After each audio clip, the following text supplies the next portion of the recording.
Well, welcome back to the Ecommerce Exchange podcast here by VirVentures. Again, I'm Jeremy Lukas, and if you caught our first episode on AI and e-commerce, I want to thank you. Honestly, that response was better than we expected, and a lot of you kind of asked those same questions. All right, so here we go. We covered the brand side. Now let's talk about the marketplace side, where the revenue the revenue money comes into play. So today we're going to talk about what's actually happening on Amazon, on Walmart, and inside the platforms themselves. So that's exactly what today's doing. Episode 1 was the founder's playbook. Today, the ground shifting underneath all of us. Because here's the headline. In 2026, people aren't just first searching for products anymore. What? AI agents are doing the shopping. Again, what? AI agents are doing the shopping. Who's that? ChatGPT, Gemini, Copilot.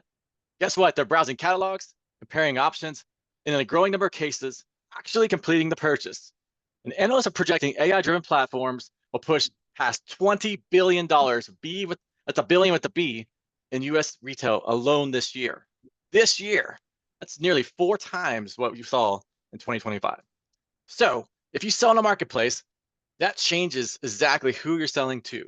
And to unpack this, guess what? I've brought in someone who lives in this infrastructure layer every day. Today, my guest is Jamin Dalakia. Jamin, aka JD, is the chief of tech at Bosentech. And guess what? He spends his days building and thinking about the systems that power e-commerce and these marketplace operations. So where episode 1 was the operator view, today is the technology view. JD, welcome to the show. Yeah, hi, Jeremy. How are you? Yes. We're good. We can't wait to see what you have to say and tell us how you're going to let these AI bots and these AI agents tell us, hey, not just doing the stuff behind the scene. We're going forward. We're gonna make the purchase for you. Tell us all about this. Yeah, so I see like we're not talking about it. The things have already come, like the agentic shopping agents are already there in the market, right? So if you see Rufus, if you see Google Shopping agents, if you see ChatGPT agents, they're already there in the market scanning millions of products, and it's going through each and every marketplaces. It's going through each and every place that it has the product information. So it's like an ocean of products that we have in the market, right? So this bots and this agents are very smart, right? They understand the consistency of a listing. So for example, you have title, bullet points, descriptions, images, and a lot of product information, right? So it understands a lot about your product, and then it gives you a very relevant information to a particular user, right? So someone is using or searching for a particular product, right? When they search for a particular product, these agents are very smart to give you a very relevant product listing, right? So because of that, every seller that is there in the market has to update their listings. Everyone has to create that consistency in the listing. So that is what we do at VirVentures Ecom Seller Tool. We go through listings. We have these tools, automated tools that automatically finds these inconsistencies and constantly update the listings over there. So yeah, it's been a journey, and it's been fabulous working with the team. Like it's crazy, yeah. So that's probably a good intro point here. Tell us what is maybe like a little bit more about you specifically, and Oh what yeah. what Buzz and Tech does, what your role is there, and what does that day to day look like from your side? Because I'll be honest with you, I'm stuck on this stat that we just dropped. It's gonna 2026, which we're about halfway, a little less than halfway through it. Is gonna be 4 times the revenue from 2025, 4 times. So I want to know all about this. But first, let's start with you. Yeah, so I'm Jamin Dolakia, as you mentioned, right? So I work as a CTO at Argode, and also as a founder at Ecom Seller Tool. And what we do in a day-to-day basis is like how we can automate the next things. What next now? What can we automate, right? So AI and e-commerce are completely hands in hands. How we can make it work it together. So that is what we work on completely on a daily basis. So building on agents, planning on agents, how this the end-to-end process can look like. For example, like if you talk about order processing, right? Like we have thousands of orders per day. So we think about like how we can process the order automatically that no one is required. How we can automate the CRMs, like customer relationships, So all the emails that comes in, all the phone calls that comes in, how we can automate the end-to-end process to it that the agents can do a much better job than a human can. So that is what the constant evolving. So we can scale the business. So that's the whole plan we do. Yeah. No, that's some good stuff here, and I think as we are just getting a little warmed up here because we got some great stuff to unpack. So you got some technical tools that we'll introduce and kind of tells us as operators how we're going to see that integrate into the marketplace, kind of transitioning and changing up our gears from where we've been the last maybe 10 to 15 years maybe you've only been this, maybe people have only been this for a year or two, but even in the year or two, a lot of things have changed, over the last 2 years into where we're going for the rest of this year and where we're heading in 2027. So maybe maybe a little bit of a pulse check, and then we'll kind of jump right into a lot of these great questions that we've collected from our audience. Where are we exactly right now with AI in the marketplaces? So if you see, like, a previous few years, right? So there was RAG system. RAG means you have to use a particular database also. Like it's embedding of a database, and then you have to use the LLMs, right? So there was a constant glitch over there. But nowadays it has evolved so much, and the context windows of this LLMs have improved so much that in one prompt you can like process hundreds of thousands of products as well. So these agents have become so powerful. So for example, earlier days, let's say a year back, right? So there was no back and forth happening. You call to an LLM, and LLM responds you something, right? But these agents are very powerful. You tell them something, they then talk to your databases, or they internally discuss, they internally figure out things, they internally question themselves. And it's so fast that it gives you the responses that you think that before a year or two, a LLM was giving you a response. The same thing is happening with the agents. The agents are responding so fast. So because of this evolution, the e-commerce with the company size like 1,000 products or 2,000 products, it's completely like that. Those brands can completely automate the end-to-end processes to it. So I think the future is going to be very, very, competitive if you don't grow in AI. So I think AI is must to have. Yeah. Well, there's the whole episode right there, fellas. If you aren't letting the agents kind of look at things differently than your own point of view, you're going to be left behind. All right. Yeah. There it is. Time to go home. No, I'm just kidding. All right. So we're actually going to jump in here because we got some great questions from some of our key founder audiences out there. So are we ready to jump in? Sure. Yeah. Okay. All right. So let's start at the top here with our first question. We keep hearing the phrase agentic commerce. So we had one of our founders from the audience write in, and he asked, explain it to me like I'm busy. Because, we know founders and operators doing 1,000 things at any given time over the course of probably a 16 to 18-hour day. What actually changes for me as a seller when an AI agent, and not the person, is the one browsing my catalog, deciding what to buy? Sure. Yeah. It's a very important and a very must. It's a core question of a particular seller, right? So if you see where we are heading, right, or we are already headed over there, right? So like we see that a human is searching a particular marketplace, or an agent is searching a particular marketplace. It's a completely two different scenarios, right? A human will get struck on a particular image which is very relevant to that particular person, or something is attracting in that particular listing. But agent is not going to work that way, definitely, right? It will understand the consistency, it will understand images, it will understand title, bullet points, descriptions, and all the product dimensions, a lot of things, right? Pricing, competitive pricing, reviews, ratings, a lot of things, right? It will have everything in its memory. So I think the difference will be a lot between a human searching and an agent searching, right? Now when an agent is searching, right, so in those scenarios what will happen is you have to be very consistent in your listing. So every seller in the market has to update all the listings in a way that it's all agentic friendly. Like you have heard of terms like AEO and GEO, and a lot of terms are coming up, right? So similarly there are terms for listings, right? So you have to be very consistent with your listing. If your image says something and if your title says something else, then definitely agent will figure out those things. If there are reviews with something saying something, and if your title is saying something, then obviously it will change. It will not show up in your listing. So it is getting smarter and smarter, because there are thousands of product to be shown, but the screen size is almost this much, right? So it has to be the highly curated, highly best product which the LLM thinks is the best one, right? Because anything works, right?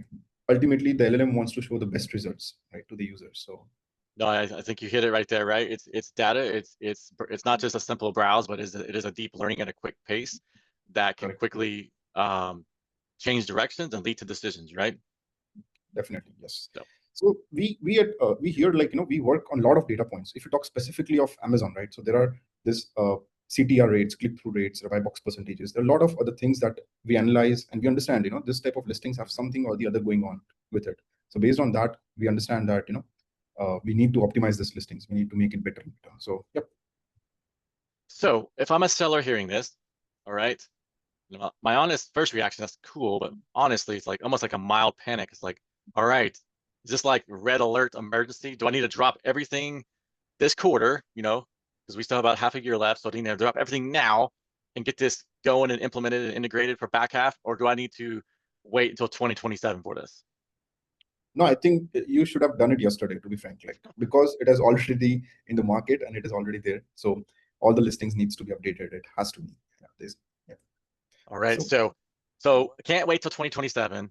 I can't go back into time yesterday, but I also can't drop everything right now because that's just, you can't do that, but I need to start working it in. Correct. Yes. Because if you see, like, there is this online searching, online, the LLMs are able to do both the things. It does the internal train data also, and it does online search data also. So it's as a relevancy of both the things, right? Now in the train data, or like the data that it has been optimizing, right? That is your existing data, right? So it is already working on that. And because of that, they're able to get a more and more speed on the search results, right? Because there are a few things that they're not doing 100% online, right? They're not 100% live. They have 80% there and 20% on online. So it's better we do it faster. All right, so let's switch gears to our second question here. I think this is going to continue to build as we go. It's said that we're to treat our product data as a product. Product data is a product, and that's to be concrete. So there's a term getting thrown around, and you've already alluded to it, GEO, Generative Engine Optimization. Say that 3 times fast.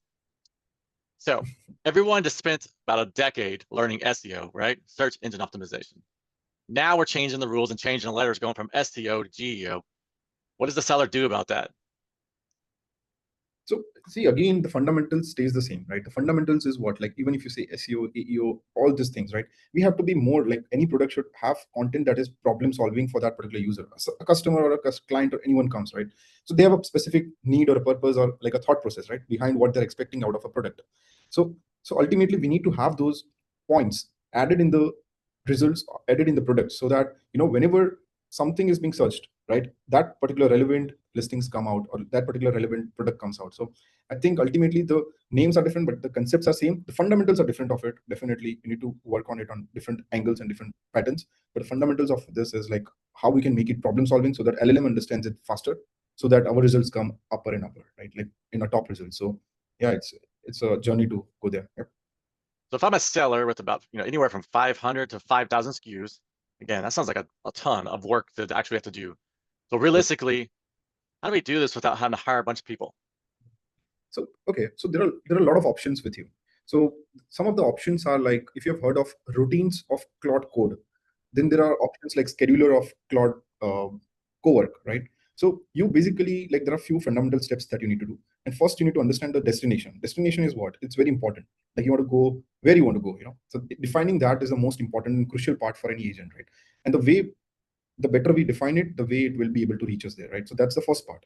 The second part is like how we can support it, right? So let's say you want to do 500 listings, right? So first you do one listing properly. When you do one listing properly, you have a chat history, right? And when you have a chat history, you convert that chat history, you add a lot of back and forth for that particular listing, right? You say that, oh, I need it in this particular angle, I need it in this particular angle, and a lot of things you had a back and forth, right? So now, based on that particular chat history, you just ask that whatever we have discussed or whatever we have concluded, right? Now, do not make the same mistakes, or do not repeat this part, and create an MD file or create a connector file for it. That this connector or the skill file, this has to work in a way that I can reach this particular destination from a start to end, and make sure that this points you do not repeat. Now you have created an MD file, or you have created an architectural file. Now you can put that particular file and run it on a routine for 500 SKUs, 1,000 SKUs, or 10,000 SKUs. So Sure. it's a very small work that you can proceed. So do all the little work here, get it set up, and then replicate it as you go. Places, correct? Yes. All right. That's a good, hey, we're gonna exercise here. We're gonna exercise here. Good question. All right, so we got our question 3 coming in from another founder who writes in. So here's one that's genuinely confusing right now. This is probably more so than anybody, especially for somebody like me who likes streamlined processes across platforms and marketplaces. So I do align with what this founder is saying. The big platforms are not aligned. Amazon is walling its stuff with its own assistant over here, Rufus, is blocking out AI agents. Meanwhile, Walmart, Target, and Etsy are all opening up and using Google's Gemini and Microsoft's Copilot. As a seller, using multiple platforms here, how do I not lose my mind trying to play the two opposite games where you have Amazon here, Walmart, Target, Etsy, and everyone else over here? How do I navigate that? So yeah, for that, I think you might need to use Seller 7, that product that we have. So that exactly solves that particular problem. And on another angle, that is like, Google has also come up with this solution, right? So there was this MCP servers and there was this universal protocols, right? So now they've come up with this unified product protocol. So everyone will be defining their product in a particular, protocols. So for example, if it's Walmart or if it's Etsy or someone, right? So they've done it with 25 marketplaces already. And they're in talking terms with, I think, Amazon and more marketplaces. So everyone will be defining their product in a particular fashion. So if an agent is trying to search, it will be easier to get searched on all the marketplaces for a particular product. So that is what Google is trying to bring. And for a particular seller, yeah, means till we have any unified protocols, anything, we have to work as per the marketplaces. Like the audience in each marketplace is different, right? So the listing qualities and everything has to be on that particular level, right? So yeah, means that is there. But I would suggest, like, one of the things that I've seen is the more we problem solving, or like, the more problematic listings that we put in the listings or in the descriptions, it gets more attention on the Shopify and things like that. So yeah, means that is one take that we can do. So if Amazon's kind of doing their thing over here, kind of like we said, walling up or being super protective, Walmart's a little bit more aggressive and open over here. Is it better for me to just pick one, so I just focus on my energy and time in one, or what should I do there? No, I think diversification is the most important, crucial part for any seller, right? You cannot rely on Amazon. You cannot rely on Walmart alone. You cannot rely on Shopify alone, right? You need to have as many marketplaces, as many diversification possible. It's good, right? Because yeah, means it has become easy for anyone to get started, and the marketplaces are getting competitive and competitive day by day, right? So Sure. so the diversification is the key, and that is the must to be done, right? So yeah, means even not Amazon, even if you're doing in US, right? Why only stay till US? It should be like we have like 500 marketplaces in the world, right? So that's what we do. Every day we work with this 500 marketplaces, we understand them, and we put out our products to this 500 marketplaces. So with that scale, it is obvious that you can reach to a like at least 10x than what you're doing currently. So that is a minimum scale that you can get, and the high scale is like 100x, right? So yeah. And I think that kind of leads us into the next question, kind of just playing off of diversifying your portfolio, diversifying your channels and your marketplacings, and really, really continuing to be that omni-channel, that in that omni-channel realm in a changing landscape that, like, again, SEO was yesterday, today's GEO, tomorrow's who knows what the letter is going to be in front of EO. But and you made this point, when sellers are operating on two or more marketplaces, obviously we're going to see more gross merchandise value than a single channel seller, right? And that's a given. But Yeah. with trying to expand, it takes time, takes energy, and it's honestly hard operationally for founders and operators, right? And so how does AI actually change maybe that math, that energy, that operating value that it takes to do something like that when you're just a small team? Yes. So I think the fundamentals needs to be clear. Fundamental is like four different things, right? So that is like catalog, orders, inventory, and advertising. So these are four fundamentals that any seller needs to crack first, right? So the first one and the foremost is the catalog. So you need to have a proper catalog strategy. That is the first thing. And then as per the marketplaces, right? And you use that as your God, catalog, and then master catalog. And once you have your master catalog, we have the AI advanced at such a level that it can list your products. It can create a product file or a listing file or a feed file for a particular marketplaces from that particular catalog. So that is the first part that you have resolved, right? Similarly, you resolve the same thing for different points, right? So like you have the orders for advertising and for inventory part, right? Now, as you go ahead, right, things will get complex. Things are not going to stay same, right? You'll get more orders, more inventory, and more things. Sure. So I think, yeah, that's where we come as an expert to help you out there. That is one option you have. The second option that you have is like you start creating a small application out of a Cowork or a Cloud Code and start putting out these things over there. You add your files or Excel sheets that you have currently created, and you ask, and like it's a normal conversation that you can do with AI and start building your application. Definitely it will be a problem, there'll be back and forth happening, but you'll see the power, and by every day that we are passing, right, it is getting better and better. So even if you start today, after let's say 3 months or something, the problems that you're facing today will not be faced in 3 months, right? So it's going to get more and more evolved. So it's all about like getting started to it. So yeah. So a counterpoint, because I've been here before, and we talk about being diversified, being out and about in more than one place for best opportunities for revenue. But I've been here before where I've had a very solid singular channel, right? That was producing at a high level, right? But then obviously as you look to break past plateaus and expand, capture opportunities, you want to go to various platforms and channels in that sense. you know but is there a risk of being too thin if you've been kind of a single channel so long that you go from here and you're like, I'm gonna push out to like the top 5 marketplaces, but I'm only gonna be at 60% output, right? Is there any risk there if a seller tries to go from 0 to 60 in 5 seconds, but maybe he didn't realize the effort that it took to get there? Yes and no. Like for some sellers, only one marketplace works out the best, but you never know who is going to win in this AI race, right? Mm. So you need to be very cautious about that particular part, because not everyone has their research and department working on, but who is going to come out first, right? So it's very important that we go on all the marketplaces, and definitely, like, you, once you have cracked one properly, then it makes sense to go on multiple. If you are only, like, lagging in first, then it's obvious that you should not scale. But given the fact scaling is the most important, and it's easier nowadays, compared to what it was in the previous days. It is much more easier to go on multiple marketplaces. So I would recommend, like, it has to be like multi marketplaces and global as well, like, and you can partner with VirVenture, and you can open up with, like, hundreds of marketplaces across the globe. You never know your product where it's gonna kick off, so yeah, means yeah. So I think, see, in marketing also we have this, like, experiments work, right? So same thing Hmm. goes here. So you can estimate a lot of things up to 80%, but 20% is what market is going to tell you, right? So I think kicking out your products on all the channels and across the marketplaces, I think that's a very important tool for success. Yeah.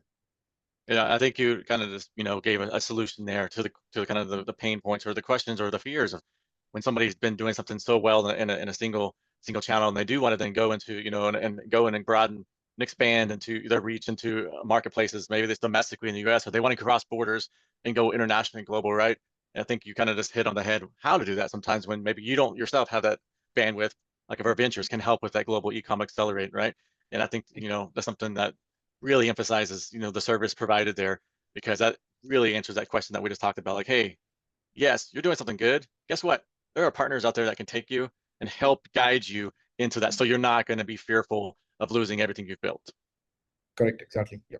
And we use very advanced systems. Like, we have pricing algorithms so powerful that it understands all the import duties, all the calculations, the shipping companies, the zone-wise pricing. So there are tons of things that we bring in with a value addition of 10 to 15 years of experience, right? So Hmm. I think, for a seller, it's like easy scale for any seller to scale across the globe. So yeah. So earlier, we kind of talked about product data a little bit. We said product data really needs to be treated as your product in today's world. And so with that comes, kind of like, the whole like clean versus dirty data, right? And so for clean data, you know, what does that actually look like? And how does that clean data really create the backbone of your business? I'm going to ask you from your position as a CTO. Sure. Yeah. A clean data means, like, for example, you have an image of a cup, right? Now that is a glass cup, Hmm. but in the description you have something like mentioned ceramic or something. It's a different material type, right? So that is like you're losing the consistency. So because some listings are so old that it has never updated, but the images were so good that it was running till now. Nobody needed to update those images or descriptions or anything because it was running, right? It had good reviews and all. But as we see the shift, right, you need to have a consistent cataloging. Consistent cataloging means a product description from image to bullet points. It has to be consistent. Otherwise, the LLM will get confused, and when you confuse the LLM, it will not show your product, right? Because it wants their users to show the best thing, right? Hmm. So, and want them to use them, right? Like, they want the users to use that particular LLM because it understands their persona. As per that, it's best. It's going to show them best thing, right? So ultimately, to make their results better, we have to make our product cataloging better. So ultimately, yeah. So that's So consistency is key, is what you're saying along the way, right? If I what I'm hearing a little bit there. So if I'm a seller and I'm honest with myself and I realize, hey, I don't know, I'm not sure I have the cleanest data, like how do I get there to having clean data? I just have, let's say I have 5 spreadsheets and I look at each one of them. They all look a little different and they all look like a little bit of a mess. What do I do tomorrow to clean this up? How do I get started? So if you have less than 100 or 500 SKUs, right? So you can export your cataloging, or you can export this file, right? And you can just put it to your LLMs. Now the context window has increased like up to 1 million, right? So it is possible to do a cataloging, or, like, processing this up to 500 SKUs easily if you do it in a smart way. And you process it for one, and then the rest can be processed, right? So, and the other option we have is, like, VirVenture also supports small or like medium or large scale brands as well. And here we partner with them and help them, to scale from 1 to 10 and also find out this particular issues and list their products and everything. So yeah, means there are two options. If it's a very beginner or if it's a very starting out brand, then definitely they can do it through Claude Code or Claude agents, or they can use like any LLMs. Like GPT has also evolved much better and much better each day. Like if you see the images of generations, right? Yeah. The Gemini was ruling everything right now, but if you see today, GPT-2 is like ruling, images 2 are ruling. So yeah, means it's all evolving. But small brands, it can definitely do. For a little bit bigger or a medium scale, yeah, you need to have some sort of system, some sort of agentic planning and things of that sort. And we at VirVentures also support this thing. So yeah. You said it earlier too when we talked about building a strong foundation, simple, and then you scale that across the others. I think that kind of applies here as well, Correct. Yes, exactly. You solve just one time. If you solve it twice, then in the age of AI, it's stupid. You have to be solving it one time. Now, speaking about the age and time, we're almost like in a science fiction movie, and actually I'm a big Star Wars fan. And if you ever notice how the droids are actually talking to each other on there, it's kind of like a little bit of, and this is maybe we can tell us, kind of like where we're going a little bit with AI agents, right? And we kind of launched into that at the beginning in our intro, but the predictions going around as AI buyers, agents shop on behalf of the customers, guess what? Sellers gonna need their own AI agents to respond, right? Which is your dynamic counteroffers, real-time pricing, into machine negotiation. So I think you can put a number on that. Like, how does that work? Is this going to be real? Is it hype? Is this something that you see in the movies, or is this going to actually happen where you have both a representative agent for the buyer and a representative agent for the seller working together in the transaction? I think it's highly possible, and at places in somewhere, in the world or corners of world, people have already experimented and are on the beta version of it. So I think it's already happening, and it's going to happen, right? I have my own persona of my human behavior or my my requirements and my things, right? Similarly, every product has their has their qualities, has their product descriptions and all those things, right? So definitely, I think the future is that, and that is going to happen. So yeah, means I would be very positive about this. Like, this is going to happen. It's like agent to agent talking and doing things by themselves. Yeah. No, it's another one of those like, hey, we sent, years ago it was sending people to the moon. Now it's having your AI agents go shopping for you and negotiating the best price for what your desire is. So so for a seller listening right now, is there anything else that we should be doing right now about this, or should we just kind of be aware and monitoring as this continues to evolve and grow? Yeah, I think it's an evolution, because yeah, as you can see that Amazon or this Google brought this unified product code, right? So unified product, they have brought up this concept, right? So similarly, a lot of things will happen, a lot of things will evolve. So as per that, the sellers should update and constantly update the listings.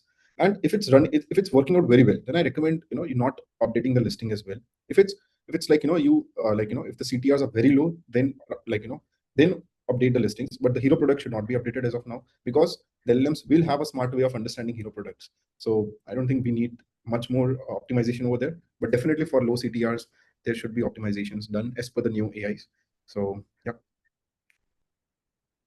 As we kind of then transition into more of the storefront and just really kind of keeping it a little bit simpler on the relationship, the next question comes in with some weight to it.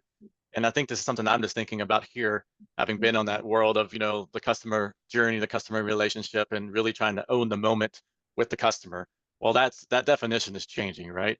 So if an AI agent becomes a layer between the seller and the shopper, the agent does the discovery, they do the comps, they do the buying, then that agent owns that relationship and that data in theory, right?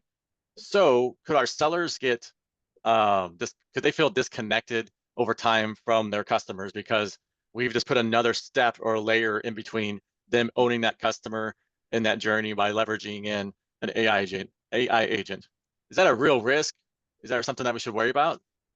Yeah, I would put it in two different angles. Like, one of the angle is, let's say, a common products, like napkins, or like things that people don't care about a lot about the brand, right?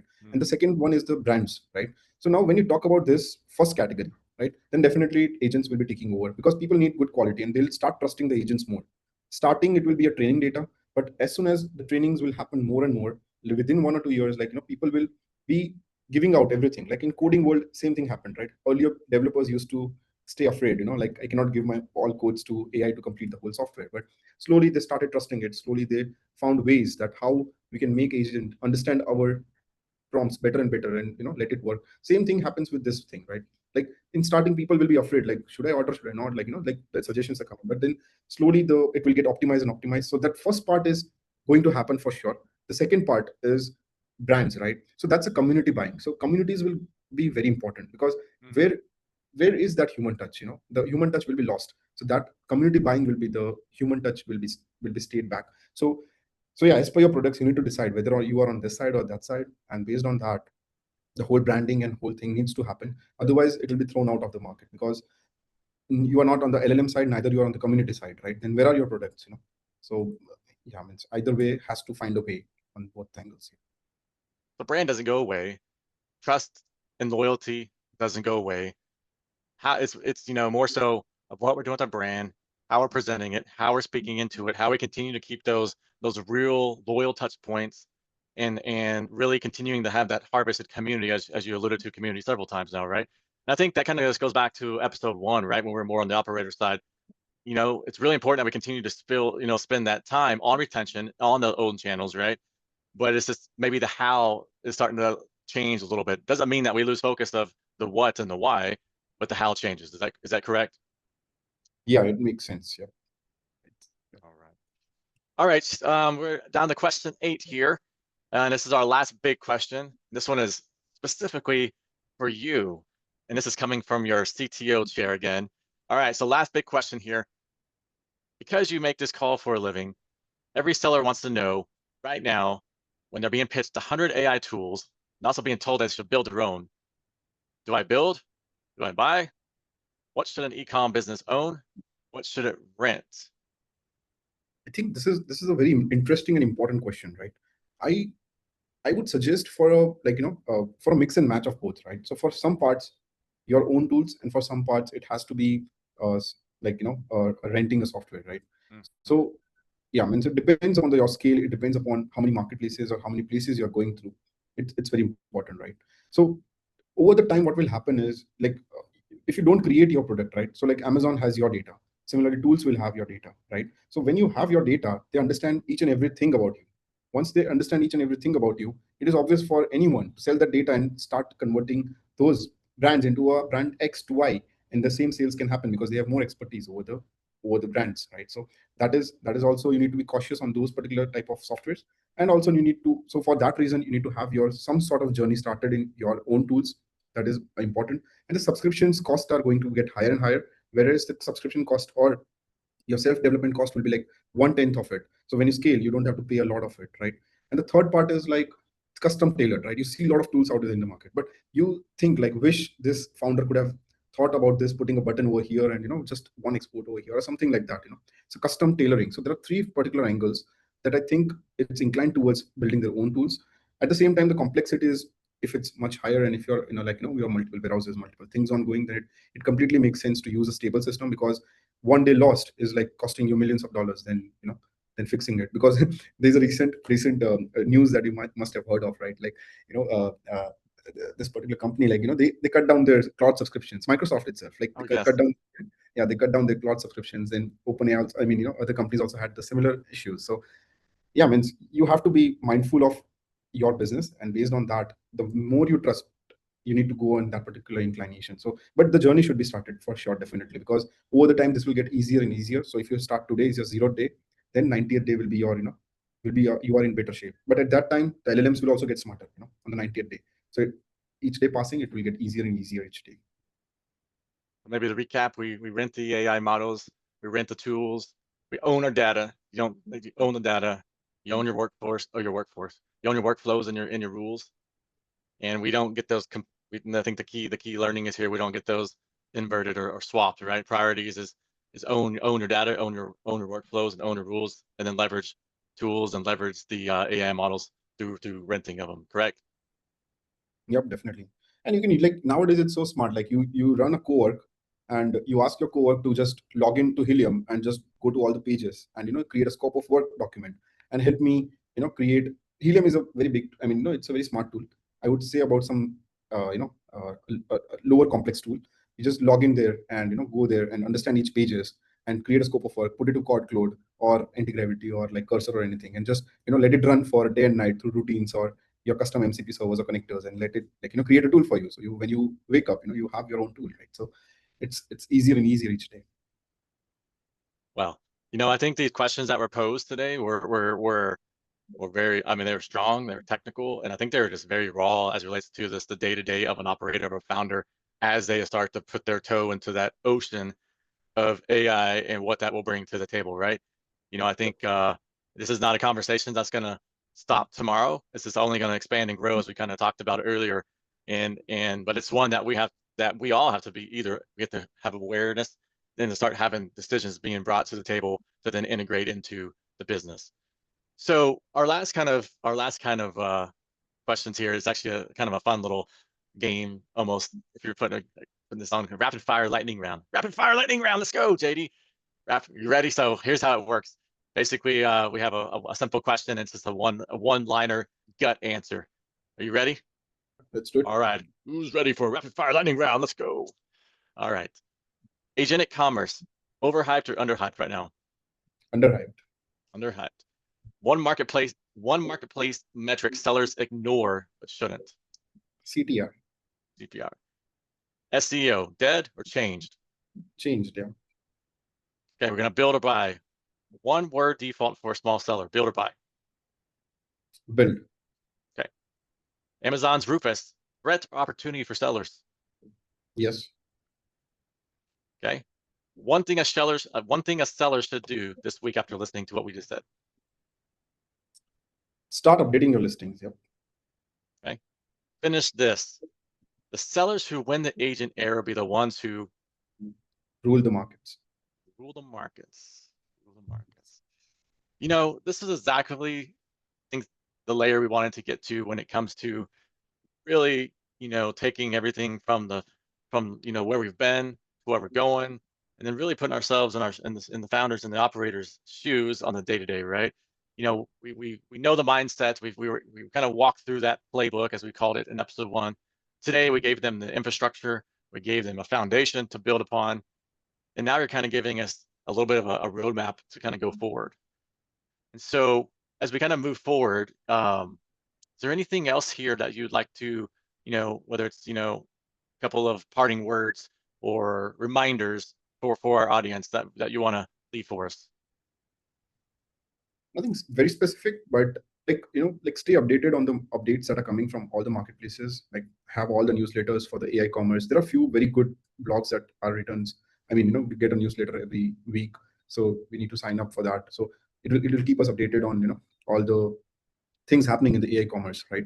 And it's a fun journey. So yeah, means it's a journey that we need to go through, and we need to learn as things are evolving, as things are coming. We don't need to be ahead of time, before time. We need to stay struck on like what's happening currently and be realistic about it and move ahead of it. So that's takeaway right there. Be realistic, be in the know. Don't look back to yesterday, but know where you're at today and where we're going tomorrow. I think that's the takeaway right there. So quick wrap here. This was episode 2 of the AI and e-commerce series. If episode 1 was a founder's playbook, today's episode was the marketplace playbook. And we're going to continue to build through these series, one real conversation at a time. And these are real because there's a lot of things are happening in these conversations. So 2 quick asks that we asked. First, share this podcast with someone who sells on a marketplace that actually needs to hear it. 2, continue to send us your questions. This whole series is built on real questions from real operators. And our next episode will be shaped by the questions that come in. And if you're a brand trying to navigate exactly what we talked about today, multiple marketplace growth, getting your catalog AI ready, building the data backbone with clean data, that is precisely what VirVentures does. We're a tech-driven, operator-led growth partner for e-com brands, and the link to talk to our team is in the description. As we wrap up, any parting final words before we head off, Jimmy? Yeah, I think I wish everyone can do 10x this agentic era, because this is the highest opportunity if you take it. And if you don't, then it's the worst time ever in the history. So I think like everyone who listens to this will adapt, agentic and AI and everything, and scale at least 10% through different marketplaces, diversification, and the tools that are there in the market. So yeah, wish you all luck. Yeah. Thank you. I think that's a perfect place to end. And some great reminders to us all that get on board and get on this rocket, because we're only moving forward. I'm Jeremy Lukas. That was Jamin Delakia. This was the E-Commerce Exchange podcast by VirVentures. AI and Commerce, episode 2. See you on the next one. Jump on the rocket and let's go! That wraps up this exchange. In e-commerce, growth is no longer won by working harder alone. It is won by making smarter technology decisions, building stronger marketplace strategies, and staying ahead of where the industry is heading. The opportunity is massive, but so is the pace of change. The question is, are you keeping up? If this conversation gave you value, make sure to like, share, and subscribe so you do not miss the next exchange. Got more questions on AI and e-commerce? Drop them in the comments, and we will try to answer them in an upcoming episode. And if you're an industry expert with insights worth sharing, we would love to feature you on Ecommerce Exchange by VirVentures. Reach out to us. Until next time, stay ahead, stay informed, and keep building smarter.